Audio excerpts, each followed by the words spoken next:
Hi, and welcome back to my channel, where I will be discussing the build of my first fursuit, Blood Moon, an Eastern Sergal. On the last episode, we completed the construction of the foam ears, and I mounted them onto the head base and the hard hat harness that I'm using rather than elastic or Velcro, as I think this will allow for a better, more versatile product. On this episode, we will be taping the ears for patterning, and then work towards a completed ear sleeve.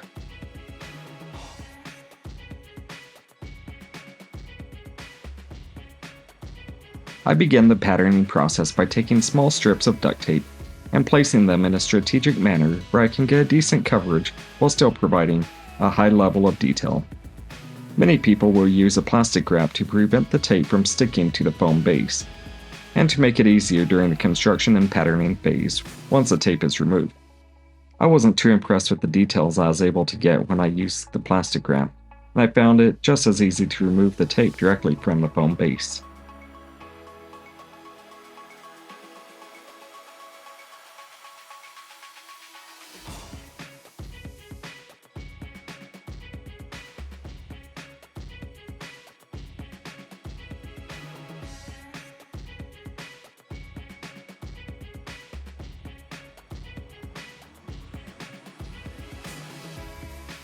I decided to duct tape both ears, rather than just one side.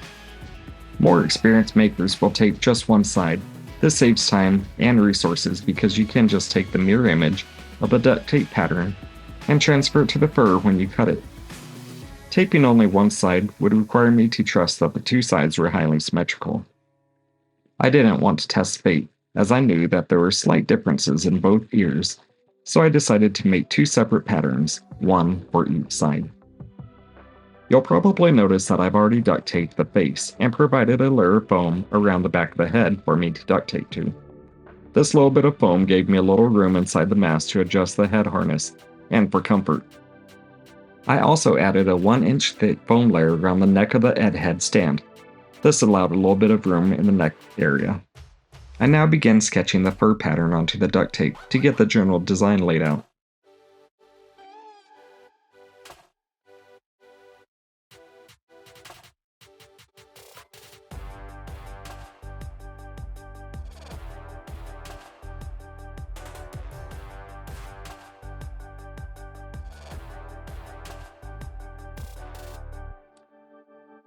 I made sure to mark what side the pattern belonged to, and most importantly, the color and direction that I wanted the fur to go. I previously tried to make some ears that I didn't quite like the color scheme and pattern of, but I had learned quite a few things from. On the first set of ears, I tried to cut the fur out with as few seams as possible. This made it more difficult when trying to place the fur back onto the ears, as the seams provide a nice reference for where the different parts should be placed. The most important lines were the edge of the ears and the bends in the ears. Now it's time to start cutting the duct tape pattern off of the head base. I chose to begin by cutting the inner ear bends, as this had the least amount of things I'd have to work around and would easily allow me to remove the duct tape from the ear.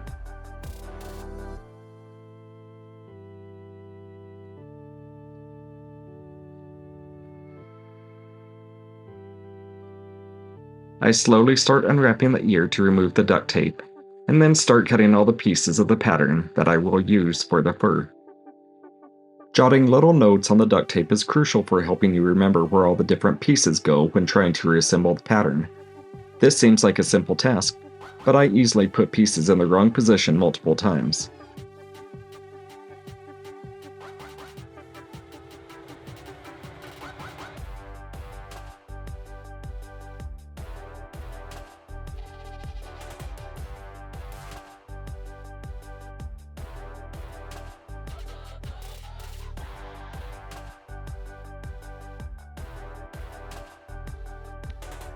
Another thing to note is that when you're making the pattern, you'll want the duct tape to lay as flat as possible onto the fur.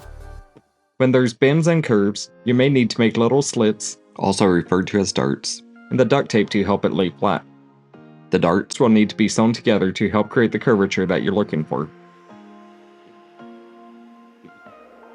When placing the patterns on the fur, I like to always start with the sticky side up of the duct tape to ensure that I am duplicating the pattern for the side that I am expecting. If the pattern that you're going for is a mirror image, then you simply have to flip the duct tape side down and trace the pattern, once again paying close attention to the fur's direction.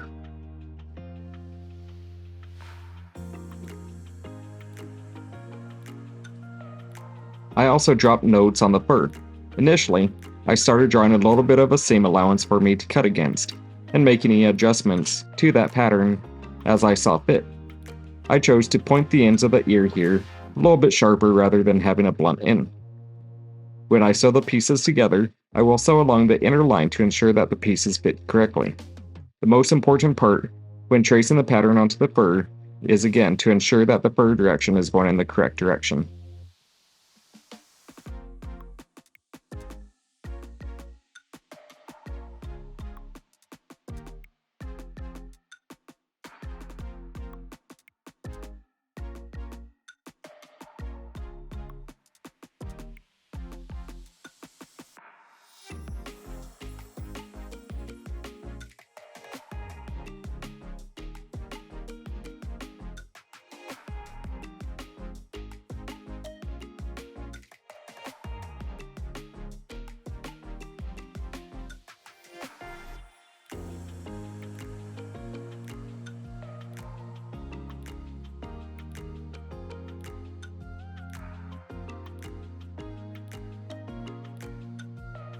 I prefer to cut the fur out using an X-Acto knife from the back to ensure that I don't cut the ends of the fur fibers, as using scissors may chop off wanted fur ends.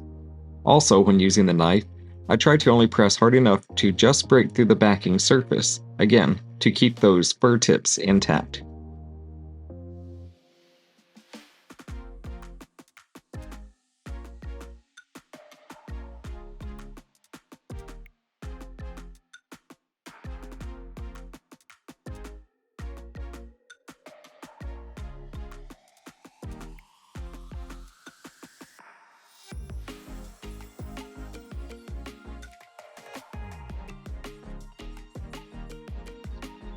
I purchased both a black and a white Arctic fox fur and an Arctic Alaskan husky fur that's red with black tips from Big Z Fabrics. The furs are about 64 inches wide with about a 2.5-inch pile.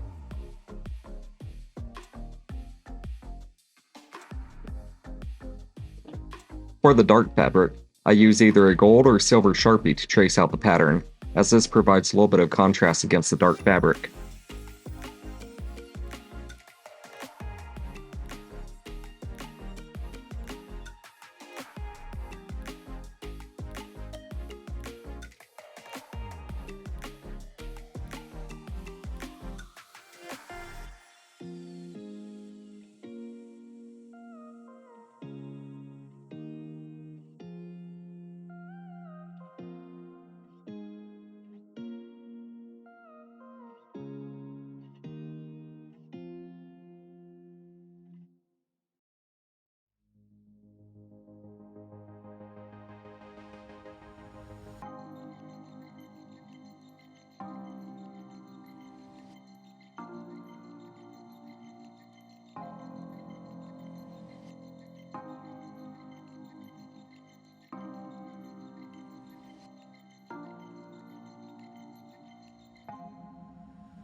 And now it's time to start assembling the pieces. I use little fabric clips to help keep the fur contained and the pieces aligned.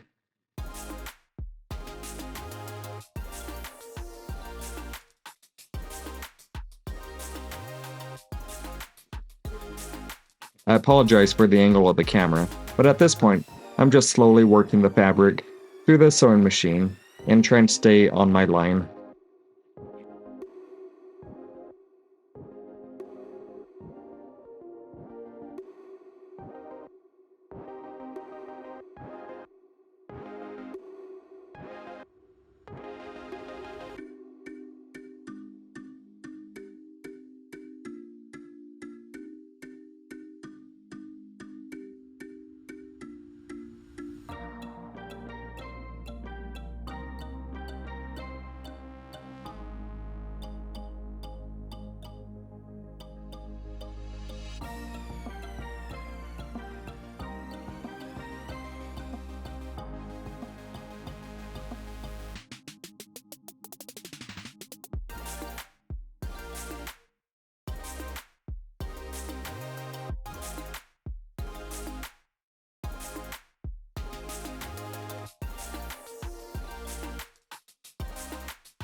Although there were only a few pattern pieces, it did get sort of confusing knowing which pieces went where. This is where it becomes very helpful having notes and markings on the furs to know which pieces go together. It truly is surprising how easy it is to get thrown off on how the pieces go back together.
I feel an important part of the process is to brush out the fur to ensure that everything lies correctly.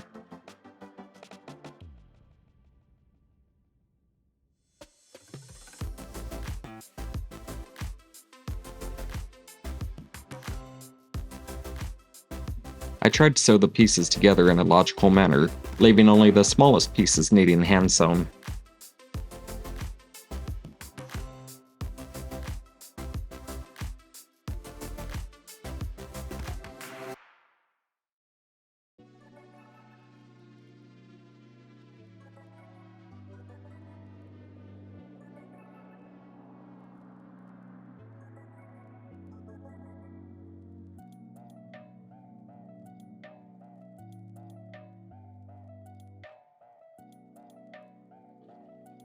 My hand sewing isn't the greatest, but it seems to work fine for me. I've been doing a blanket stitch, which seems to work, however, it doesn't allow for the excess material along the edge to be trimmed down.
You can see here that I'm also using a curved needle, and I've been just using some basic all-purpose thread.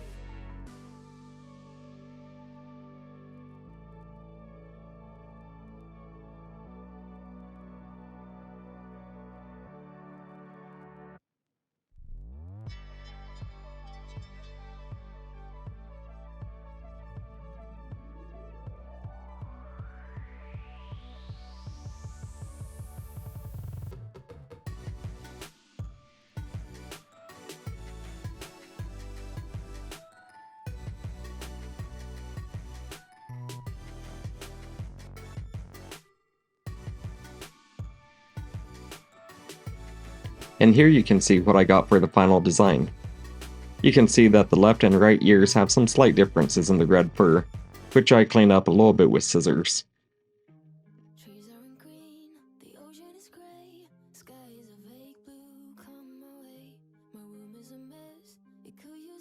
Now I'm just placing and pinning the ears in place.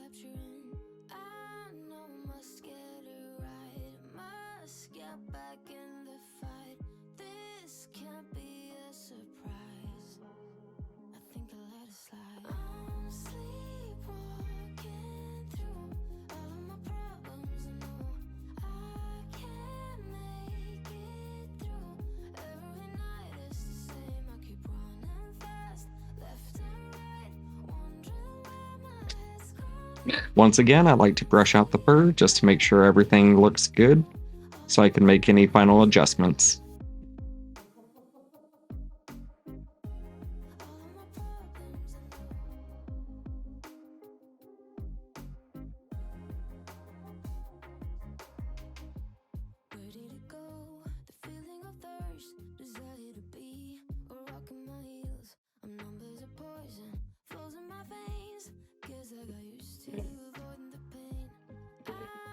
Well, this concludes this video. Thank you for watching, and please consider liking and subscribing. Now I'll leave you with a preview of how I test out furs and patterns, and then finally a look at the first set of ears that I chose not to go with because it looked too much like Krampus, and I just wasn't feeling it.